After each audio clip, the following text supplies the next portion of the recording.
Hello everyone, welcome back to the Yelwonkk channel. He wears suits.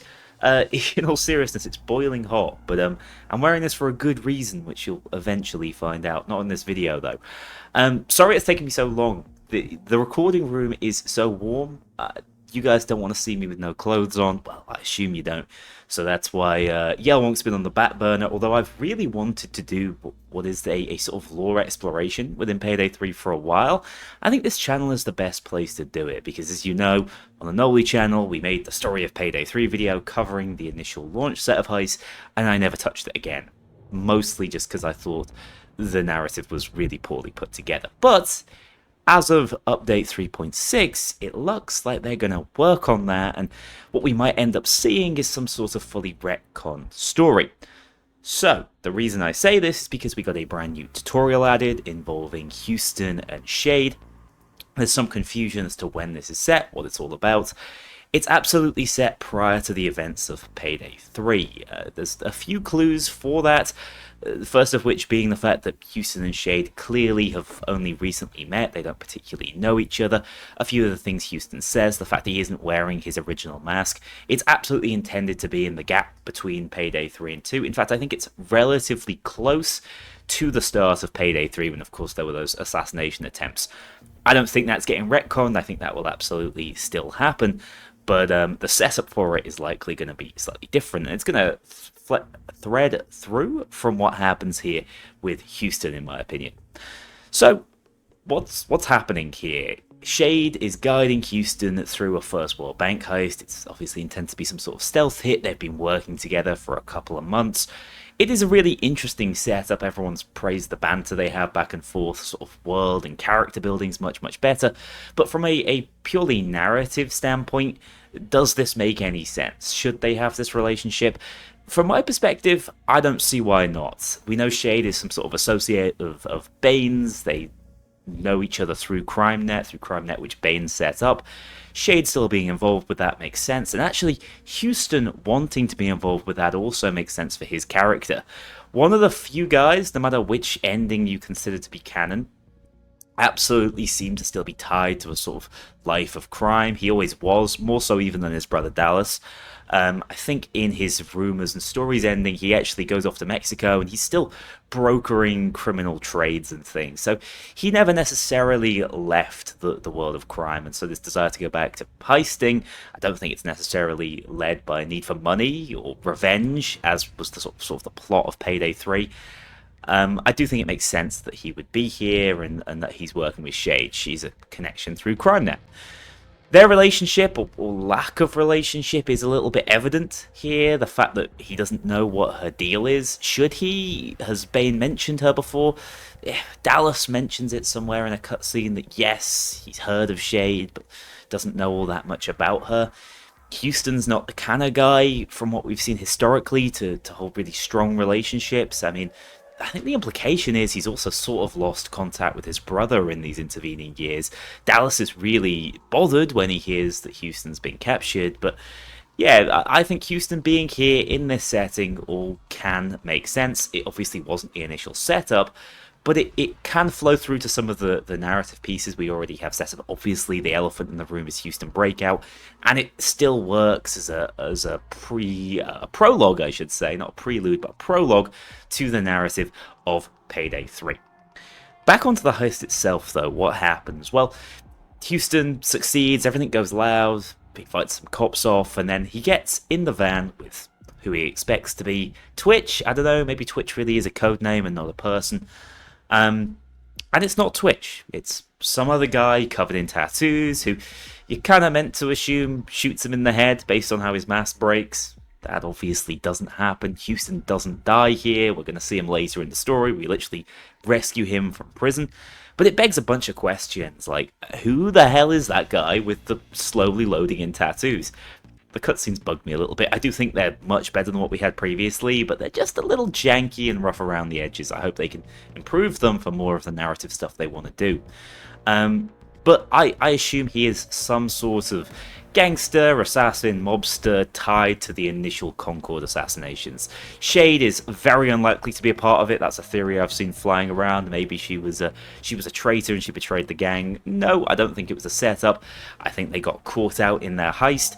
I suspect the most obvious guess in terms of actual factions we know, maybe it's a Palatucci. That would allow them to drag the post Fear and Greed narrative in front of Fear and Greed.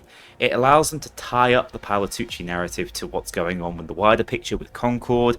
I don't think they're going to retcon all of that, but what I think they're going to do is they're going to kind of smush them together. And so we're going to have some intrigue around the Palatuccis and their heists, somewhat tied to what happened to Houston in the first place. It gives it a much better narrative through line, and them being here also makes sense because we know, according to Locke, they're somewhat attached to First World Bank, so the fact that they catch Houston out during this specific hit, again, there's a logical line there. So I assume this is some Palatucci bouncer, maybe a bigwig within the Palatuccis, and he's hitting the Payday gang first, likely for Concord and Treaty, and I don't think that's going to get written out of the story, but I do think it's going to take a bit of a back seat initially until it gets folded into what I'm hoping is a much more compelling narrative, because what options do they really have? It's not like they're going to be building loads of new heists to fill out this story.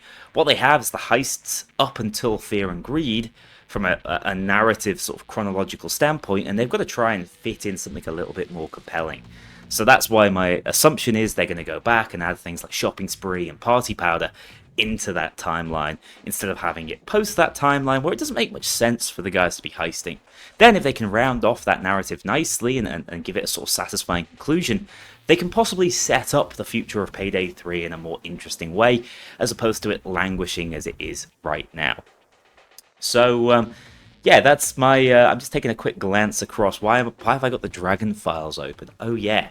Let's talk about what happens to Houston after this.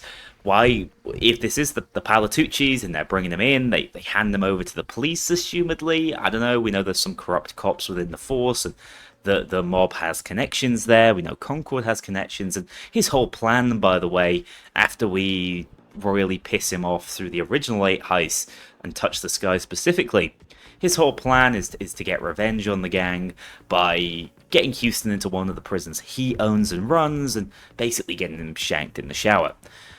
That's why we do Houston Breakout, and that's to prevent him ending up in that situation, and he obviously rejoins the gang. And the setup for that came through these documents, if I remember. We have these Prospect documents. Specifically, Prospect 2 is Houston.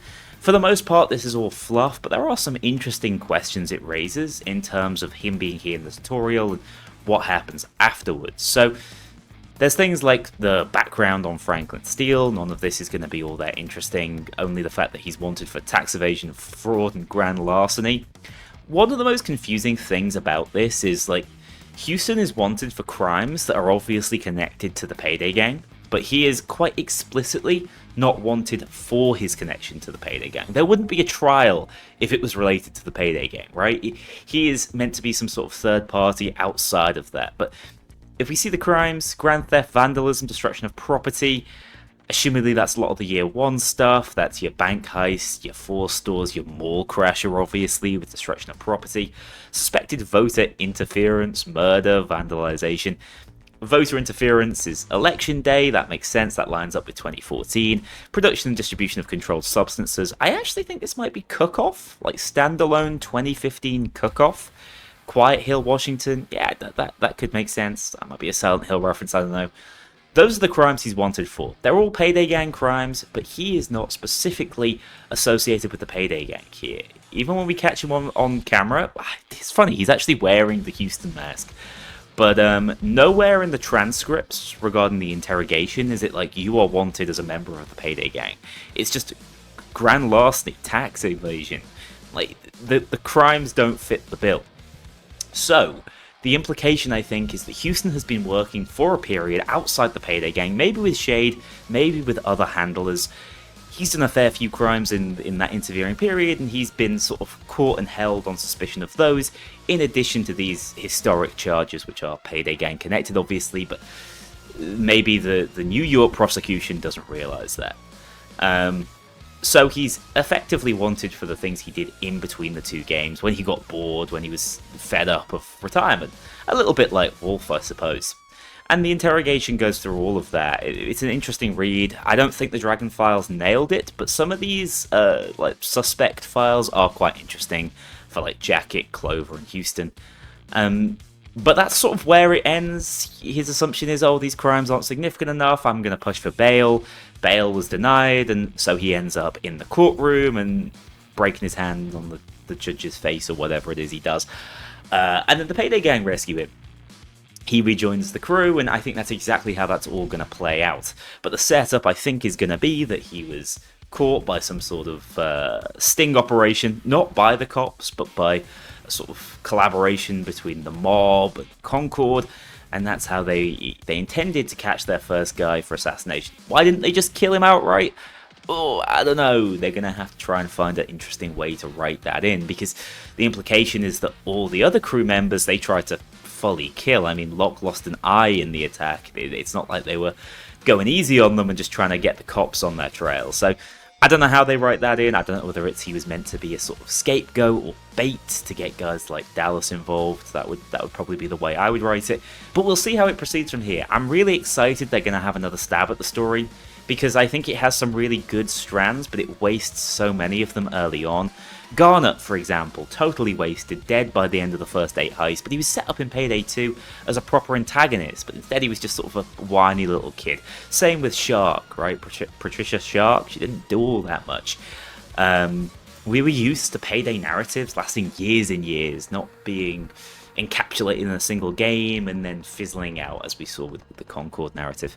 So I'm pretty hopeful they do a good job with it. I think they will have to recontextualize why heists were happening. We know that Shade is re-recording voice lines for these remade or remastered heists, so the opportunity is there for them to do that.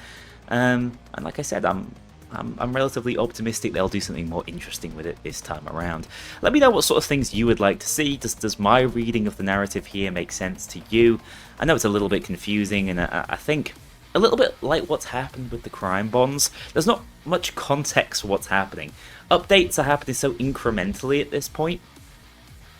I see the big picture because I've been to Starbury's studio. I see what they intend to do, but the way it is from the outside, the way it looks, is like, what's this little trail of thought? Where's this going? Is it ever going to have a future? I think it will, but because it's being drip-fed slightly, it results in a slightly confusing presentation with crime bonds and again with this sort of new narrative through line following Houston and Shade. Anyway, thank you for watching. These videos are weird to me. I've done this in one take. I don't know when the last time I did a one-taker was. If you still enjoy them, let me know. Subscribe to Yelwonkk. Don't subscribe to Noli, I never say that. But Yelwonkk, give that guy a shout out. Alright, take care guys, I'll see you very soon.